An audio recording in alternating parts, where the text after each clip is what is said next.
வணக்கம். ரொம்ப நாளைக்கு அப்புறம் ஒரு மனசுக்கு நிகழ்வான ஒரு படத்தை பார்த்துருக்கோம். ரப்பர் பந்து. இதில் முக்கியம் ஒன்று குறிப்பிடணும், ஒரு மனிதர் இருக்கும்போது கொண்டாடுறதை விட அவர் இறந்த பிறகு அவர் கொண்டாடினா அவர் ஒரு நல்ல மனிதர், மக்களுக்காக வாழ்ந்தது அர்த்தம். கேப்டன் விஜயகாந்த் இருக்கும்போது நிறைய கொண்டாடி கொண்டாடிருக்கலாம். ஆனால் அவர் மறைந்த பிறகு அவர் இந்த படத்து மூலமாக எங்கெங்கெல்லாம் அவரை நம்ம கொண்டாட முடியுமோ, எந்தெந்த இடத்துல அவர் நம்ம தூக்கி நிறுத்த முடியுமோ அவ்வளவு உள்ள ஒரு கேப்டன் ரசிகராகவே இருந்து உள்ள கேப்டனுக்கு ஒரு சரியான ஒரு சமர்ப்பணமாக தான் அந்த ரப்பர் பந்தை நான் கருதுனேன். அப்புறம் இந்த வெற்றிங்கிறது திரைப்படத்தை பொறுத்த வரைக்கும் ஒரு வசூலை வச்சு வெற்றின்னு சொல்லிட முடியாது. எந்த படம் பார்க்குற ஆடியன்ஸுக்கு, மக்களுக்கு மனசு நிறைவேற்றுறதோ அதுதான் ஒரு படத்தோட உண்மையான வெற்றி. ஒரு நீண்ட நாட்களுக்கு அப்புறம் இந்த ரப்பர் வந்து மனசுக்கு நிறைவாக கொடுத்துருக்கு. இந்த படத்தை நம்ம அந்த உண்மையான வெற்றியை கொண்டாடுறதுல நம்ம அர்த்தம் இருக்கு. அப்புறம் படத்தோட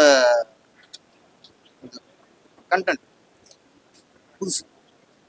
அப்புறம் நம்ம கமர்ஷியல் படம் மட்டும்ல அது இல்லை, அது அது ஒரு சரியான கமர்ஷியல் சொல்ல முடியாது. இருக்கிற கதையில எல்லா சீனும் ஒரு சீன் இன்ட்ரெஸ்ட் பண்ணி எந்தெந்த இடத்துலலாம் முடிஞ்ச வரைக்கும் மக்களை ரசிக்க வைக்க முடியுமோ டோட்டலாக. ஏன்னா அது படம் மக்களுக்காக, நம்ம தயாரிப்பதற்காகவோ ஒரு நடிகருக்காகவோ நமக்காக எடுத்து ரசிக்கிறது இல்லை. படம் எடுத்து அது மக்களுக்காக. அப்போ மக்கள் ரசிக்கணும். அந்த இதை முழுமையா இயக்குனர் தமிழரசன் உணர்ந்திருக்காரு. எங்கேயுமே போர் அடிக்கவில்லை, ஒரு சீன் கூட போர் அடிக்கவில்லை. எல்லா சீன்லையும் அவர் சிந்திச்சது, அவர் அக்கறைப்பட்டது, எந்த சீனும் ஒரு சீனோட போர் அடிச்சிடக்கூடாது அப்படின்னு அவருடைய அந்த கவனம் அந்த திரைக்கதையில் தெரிஞ்சு. படத்துக்கு ரொம்ப முக்கியமானது கதையை விட, பாட்டை விட, ஃபைட்டை விட, சாங்கை விட திரைக்கதை முக்கியம். ஒரு படத்துக்கு திரைக்கதை நல்லா இருந்தாலும் அது மிகப்பெரிய வெற்றி அடைஞ்சிடும். அதுக்கு உதாரணம் ரப்பர் பந்து. அந்த திரைக்கதைக்கு அவ்வளவு அவர் கமலஹாசன் உழைச்சிருக்காரு. அப்புறம் இது கிரிக்கெட்டு, ஒரு லவ் சென்டிமெண்ட் அதெல்லாம் தாண்டி மையமா ஒரு ஜாதி அரசியலையும் அழகா ஒரு கவித்துவத்தோட சொல்லியிருக்காரு. ஒரு ஜாதி அரசியல் சொல்லும்போது அது படம் பார்க்குற ஒட்டுமொத்த மக்களும் அதை ஒத்துக்கணும். ஒட்டுமொத்த மக்களும் அந்த அந்த அவர் இந்த இயக்குனர் சொன்னது இந்த விஷயம் சரி அப்படின்னு படம் பார்க்குற ஒவ்வொரு ஆடியன்ஸுக்கும் இது சரி அப்படின்னு சொல்லணும். அப்படி படம் தான் அந்த படம். எந்த ஜாதிக்காரன் கூட படம் பார்க்கட்டும், யார் பார்த்தாலும் சரி, இந்த படத்துல சொல்லிருக்க அந்த ஜாதியரிட மனப்பூர்வமா ஒத்துக்குவாங்க. அந்த அளவுக்கு. ஏன்னா இதுதான் சமூக அக்கறை. நம்ம ஒரு பிளவுபடுத்துறது இல்லை, ஒட்டுமொத்த மக்களையும் ஒற்றுமையாக்கணும். நம்ம எல்லாம் ஒண்ணுதான், நமக்கு ஜாதி மத பேதம் இல்லை. பார்க்குற எல்லாருக்குமே அந்த நம்மளாம் மனிதர்கள், நம்ம எல்லாருமே ஒரு மனித உறவுக்குள்ளதான் இருக்கோம் அப்படிங்கிற ஒரு விஷயத்த சொல்லி அதை படம் பார்க்குற அத்தனை ஆடியன்ஸ் ஒத்துக்கிட்டு கை தட்டினானா அது சிறந்த ஒரு ஜாதி அரசியலாக இருக்கும், மத அரசியலாக எது வச்சாலும் சரி, பார்க்குற ஆட்சி எல்லாம் ஒத்துக்கணும் சார். அப்படி இந்த ரப்பர் பந்து படம் தேர்தல் படம் எல்லாருமே ஒத்துக்கிற வரவேற்கிற படம் ரப்பர் பந்து. அதுக்கு தமிழரசன் பச்சைமுத்தவரில் மனசார பாராட்டுறேன். இந்த படம் மிகப்பெரிய வெற்றி. ஏன்னா இங்கே போகிற எல்லா இடத்துலையுமே இந்த படத்தை பற்றி பேசுகிறாங்க. அப்போ இன்னைக்கு காலைல ஒரு ஆஃபீஸ் போகிறோம், இந்த படத்தை பேசுகிறாங்க. சாயந்தரம் இன்னொரு இடத்துக்கு போகிறோம், இந்த படத்தை பேசுகிறாங்க. அப்போ இன்னைக்கு எல்லா இடத்துலையும் இந்த படத்தை பற்றி பேசுகிறாங்கன்னா ரப்பர் பந்து ஒரு டிக்கெட்டு விலையெல்லாம் பிரச்சனை இல்லை, கேண்டீன் விலையெல்லாம் பிரச்சனை இல்லை. அதெல்லாம் மீறி அவங்களுக்கு ஒரு மனசு நிறைவே கொடுத்துருக்கு, ஒரு சந்தோஷத்தை கொடுத்துருக்கு. கொடுத்த காசுக்கு சரியான படம் காட்டினாங்கப்பா அப்படி திருப்தியை கொடுத்துருக்கு. எல்லா வகையிலுமே மொத்தத்தில் இந்த தமிழ் இண்டஸ்ட்ரிக்கு நீண்ட காலத்துக்கு அப்புறம் ஒரு தரமான ஒரு நிறைவான படம் ரப்பர் பந்து. இன்னும் வெற்றியடைய வாழ்த்து, நன்றி. துணை முதல்வருக்கு ஒரு கோரிக்கை நீங்க சொல்லிருந்தீங்க, கோரிக்கை வச்சுங்க. சிறு படத்துக்குலாம் பேமெண்ட் பண்ணணும், இந்த பாப்கார்ன் இதெல்லாம் மாற்றணும்னு சொல்லிட்டீங்க. எப்போ கோரிக்கை வைக்க போறீங்க? டேரக்டா எப்போ மீட் பண்ண போறீங்க? இப்போதான் ஒரு முதல்ல துணை முதல்வராக இருக்கும் நம்ம எங்கள் தமிழ் திரைத்துறையில் உள்ள நடிகர் எங்க குடும்பத்துல இருந்து தான் ஆயிருக்காரு. அவர் கலைஞர் குடும்பத்துல இருந்து அப்புறம் தான் முதல்ல ஒரு நடிகராக தான் அறியப்பட்டாரு. அதனால இந்த திரைத்துறையில எங்க குடும்பத்தை சேர்ந்தவர் தான் உதயநிதி ஸ்டாலின் அவர்கள். அவர் எங்க குடும்பத்துல இருந்து ஒரு துணை முதல்வர் வந்திருக்கிறாரு. அதுக்கு ரொம்ப பெருமையா இருக்கு, சந்தோஷமா இருக்கு. அவர் துணை முதல்வர் ஆனது முதல்ல இங்க தமிழ் இண்டஸ்ட்ரிக்கு நல்லது நடக்கணும். முதல்ல அதுக்கு நிறைய விஷயங்களை கோரிக்கை வைக்க நிறைய விஷயங்கள் இருக்கு. முதல்ல இந்த சிறு படங்களுக்கு சரியான தேட்டர்கள் கிடைக்க மாட்டேங்குது. எல்லாருமே இப்போ ஒரு பணக்காரர்கள் பார்க்க வேண்டிய இடமா தான் தேட்டர் இருக்கு. ஏழைகள், அது ஆட்டோ ஓட்டுறவங்க, கூலி தொழில் போட்டுறவங்க, ரோட்டு வேலை பார்க்குறவங்க, வீட்டு வேலை பார்க்குறவங்க, விவசாயிகள், அடித்தள மக்கள் நினைச்சா போய் படம் பார்க்கணும். அதுக்கான திரையரங்கு வேண்டும். அது இல்லாதனால தான் இன்னைக்கு ரொம்ப சிரமமா இருக்கு. நிறைய சிறிய படங்கள்லாம் கூட்டம் வர மாட்டேங்குது. அதை கொண்டு வரணும். அதுதான் நான் அன்னைக்கு சொன்னேன், எப்படி ஒரு அம்மா உணவகம் அப்படின்னு ஆரம்பிச்சு ஏழை பாளையங்கள்லாம் வந்து போய் சாப்பிட்ற மாதிரி ஒரு உணவகம் அரசு அமைச்சதோ, அதே மாதிரி அரசு திரையரங்கம் அப்படின்னு சொல்லி ஏழை பாளையங்கள்லாம் போய் நினைச்சா ஒரு 40 ரூபா டிக்கெட்டு, ஒரு 50 ரூபா டிக்கெட்டு இந்த மாதிரி வச்சு சின்ன ஏழைகள்லாம் போய் பார்க்குற மாதிரி ஒரு திரையரங்கம் வந்து அமைக்கணும். இதுதான் இப்போ புதுசாக வந்திருக்க துணை முதல்வர் உதயநிதி ஸ்டாலின் நாங்கள் வைக்கிற வேண்டும். Right sir. எவ்வளவோ பாராட்டு இருந்தா கூட தாய் இயக்குனர் சங்கத்துல இருந்து பாராட்டிருக்கீங்க. அதை பத்தி என்ன ரைட் தான். ஆமாம், சீனியர்ஸ் எல்லாரும் பேசுனாங்க. மேலே அங்கே மேடையில் பேசும்போது ரொம்ப நெகிழ்ச்சியாகவும் இருந்துச்சு. ரொம்ப ப்ரிவிலேஜாக பார்க்குறேன் நான். ஏன்னா நாங்கள் யாரெல்லாம் பார்த்து ஸ்க்ரீன் பிளேவுக்கு இல்லை ஒரு கமர்ஷியல் படத்துக்கு எல்லாத்துக்கும் யாரெல்லாம் பார்த்து அங்கே கற்றுக்கிட்டு வந்தோமோ, இப்போ அவங்கெல்லாம் என்னை பற்றி இப்படி சொல்லும்போது எனக்கு ரொம்ப நம்ப முடியாமலும் இருக்குது, ஆச்சரியமாக இருக்குது. ஸோ இது ப்ராசஸ் ஆகிட்டே இருக்குது மைண்டில். இப்போ நிஜமாலே நம்மளை பற்றி தான் பேசுகிறாங்களா அப்படிங்கிற மாதிரி இருக்குது. ரொம்ப நன்றி. இந்த லப்பர் பந்து படத்தை என் படம் ரிலீஸ் அன்றைக்கி வரைக்கும் தான் என் படமாக இருந்தது. இதுக்கப்புறம் இப்போ எல்லாருக்குமான படமாக அது மாறினதுலாம் நான் ரொம்ப ரொம்ப சந்தோஷமாக இருக்கேன். முக்கியமாக மீடியா உங்களுடைய சப்போர்ட் இதில் ரொம்ப அளப்பெரியது. ஏன்னா ப்ரெஷ் ஷோ போட்டதுலேருந்து தான் இந்த படம் இவ்வளோ பெரிய படமாக மாறிச்சு. இதே இடத்துல தான் இதோடைய வெற்றி வந்து தீர்மானிக்கப்பட்டது. ஸோ அதுக்கு மறுபடியும் நான் இந்த இடத்துல வந்து எனக்கு நன்றி சொல்ல வாய்ப்பு கிடைச்சதுக்கு ரொம்ப நன்றி. உங்கள் எல்லாருக்குமே ரொம்ப நன்றி. இந்த படத்தை கொண்டாடினதுக்கு, இந்த படத்தில் யுனானிமஸாக இவ்வளோ தூரம் கொண்டாடினதுக்கு மக்கள், நீங்கள் முக்கியமாக மீடியா கூட்டிகிட்டு போய் அவ்வளோ தூரம் சேர்த்துருக்கீங்க. நான் அதுக்கு ரொம்ப கடமைப்பட்டிருக்கேன். நான் இன்னும் நிறைய படம் பண்ணுவேன், உங்க கூட தான் பயணிக்க போகிறேன். என்னை சப்போர்ட் பண்ணுங்கள். ரொம்ப நன்றி. மீடியா சப்போர்ட், சோஷியல் மீடியா எல்லாருமே ரொம்ப நன்றி. விஜய் ரசிகரான நீங்கள் வந்து முதல் படம் வந்து வெற்றி அடைஞ்சிருச்சு. அதில் வந்து விஜயகாந்த் சாரோட புகைப்படங்கள் அப்புறம் ஒரு பாடல்கள்லாம் வந்து இடம்பெற்றது. அடுத்தடுத்து பண்ணுற படத்துலலாம் அது காட்சிகள் வருமா, இல்லை முதல் படம்ங்கிறனால இந்த படத்தில் மட்டும் ஆசீர்வாதம் போகணும்னு நினச்சிருக்கேன்? இல்லை, கதைக்கு இந்த கதையில் எங்கேயுமே விஜயகாந்த் சார் நான் கொண்டாடணும்னு நினச்சது என்னோட இன்டென்ஷன். பட் அது எவ்வளோ தூரம் கதைக்கு வைக்க முடியுமோ அதனால தான் நான் வச்சிருக்கேன். அடுத்த படம் கதை எழுதும்போது முடிவு பண்ணுவேன், எங்கே வைக்கலாம், என்ன வைக்கலாம், இல்லை வைக்கலாமா வேணாமா அப்படின்னு சொல்லிட்டு.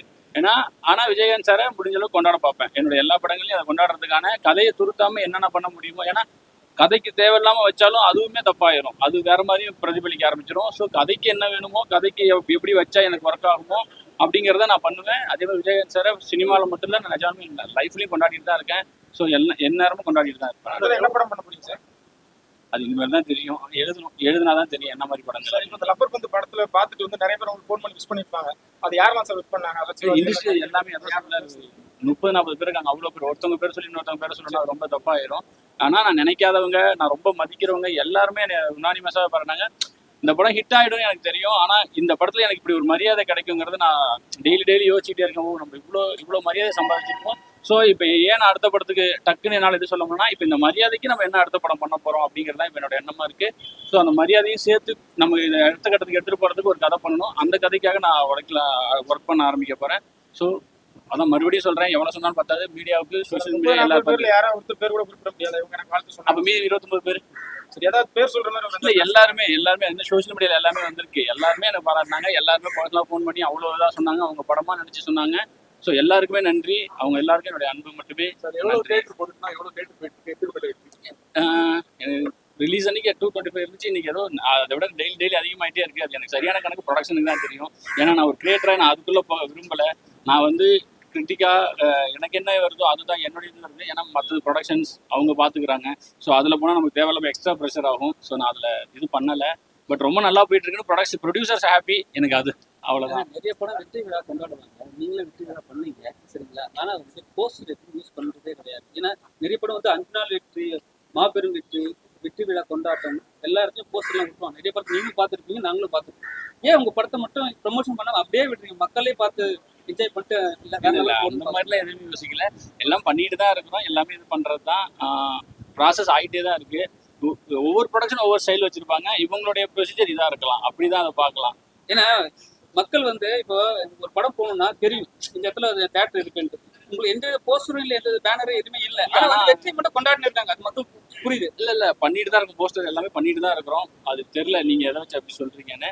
ஆனா எல்லா ப்ரொசீஜரும் கரெக்டா ஃபாலோ பண்ணிட்டு தான் இருக்காங்க. இல்லைண்ணே ஒரு 10 நாள் ஒன்று 10 நாள் இல்ல போடலாம். போஸ்டர் போட்டிருக்கு, 10 நாள் போட்டாங்க. போஸ்டர்லாம் வந்திருக்கு, அது எல்லாமே வந்திருக்கு. ஆர்ட் டைரக்டராக பேசுறீங்க. ஆர்ட் டைரக்டர் அவரா போஸ்டர் விட்டுறாரு. ஆர்ட் டைரக்டர் அந்த அறிமுக இயக்குனராக வரவும் சினிமா பத்தின பயங்கள் நம்ம ஜெயிக்கும் பார்த்தோம். நீங்க அறிமுகமா இல்ல சினிமாவுக்கு வரவே பயம் இல்லைன்னா படம் எடுக்கலாம், பயம் தேவையில்லை. சினிமாவுக்கு வந்துட்டாவே தைரியமா இருக்குன்னு அர்த்தம்.